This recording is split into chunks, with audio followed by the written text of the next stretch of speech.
Good morning everyone, this is Taswi from MIPD Institute. Today I will be teaching some English pronunciation tips. English pronunciation tips အကြောင်းကိုနည်းနည်းဆွေးနွေးပေးသွားမှာဖြစ်ပါတယ် especially counting numbers လို့ခေါ်တဲ့နံပါတ်တွေကိုရည်တွက်တဲ့နေရာမှာအတန်ထွက်အမှန်ထွက်လာအောင်လို့အကြံဉာဏ်ပေးသွားမှာဖြစ်ပါတယ်ပေါ့နော်အဲ့တော့နံပါတ်တွေကိုရည်တွက်တဲ့နေရာမှာအင်္ဂလိပ်စာလေ့လာနေတဲ့သူတွေအနေနဲ့အမြဲတမ်းမှားလေမှားထားရှိတာကိုကျွန်တော်တို့တွေ့ရတယ်ပေါ့နော်ဥပမာကြည့်မယ်ဆိုလို့ရှိရင်1 2ပြီးတော့3ဆိုတဲ့စကားလုံးကိုအတန်ထွက်အမှားတွေက3ဆိုပြီးတော့တွက်တာရှိတယ်3ဆိုပြီးတော့တွက်တာရှိတယ်ပေါ့နော်အတန်ထွက်အမှန်ကတော့3ဆိုတဲ့အတန်ထွက်အမှန်ဖြစ်ပါတယ်ပေါ့နော်နောက်ထပ်မားလေးမားထားရှိတာကတော့teenဆိုတဲ့စကားလုံးပေါ့နော်ဥပမာဆိုလို့ရှိရင်နော်13 14 15 16 17 18 19 teen ဆိုတဲ့စကားလုံးကိုပီပီတတနဲ့အ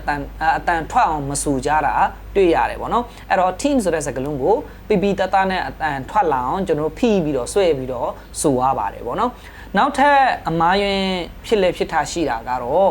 3ညနဲ့စုံတဲ့စကားလုံးတွေပေါ့လေ20ရှိတယ်30ရှိတယ်40ရှိတယ်50ရှိတယ်60 90 80 90ဒီလိုမျိုးစကားလုံးလေးတွေပေါ့လေမှားလဲမှားထားရှိတယ်ပေါ့နော်အဲ့တော့ပထမဆုံးက20ပေါ့နော်20ကိုကျွန်တော်တို့အတန်ထွက်အမှန်ဆိုလို့ရတာ2မျိုးရှိတယ်20ရယ်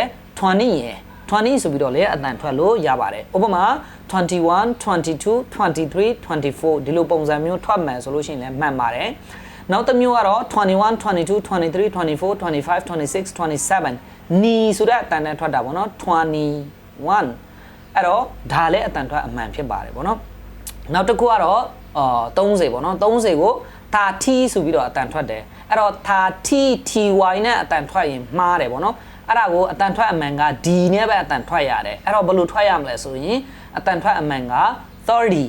တော့40ကိုကြတော့ဘယ်လိုဆိုလဲဆိုရင်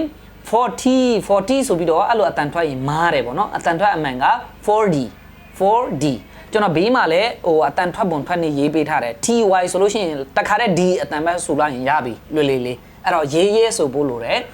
အဲ့တော့ကျန်တဲ့ဟာလည်းဒီတိုင်းပါပဲ30 40 50 60 70 80 90အဲ့တော့ d ပဲ t မဟုတ်ပါဘူးလို့အဲ့ဒါလေးပဲအမြဲတမ်းမှားလေးမှားထားရှိပါတယ်အဲ့တော့ ty နဲ့ဆုံးတဲ့ဒီ3ည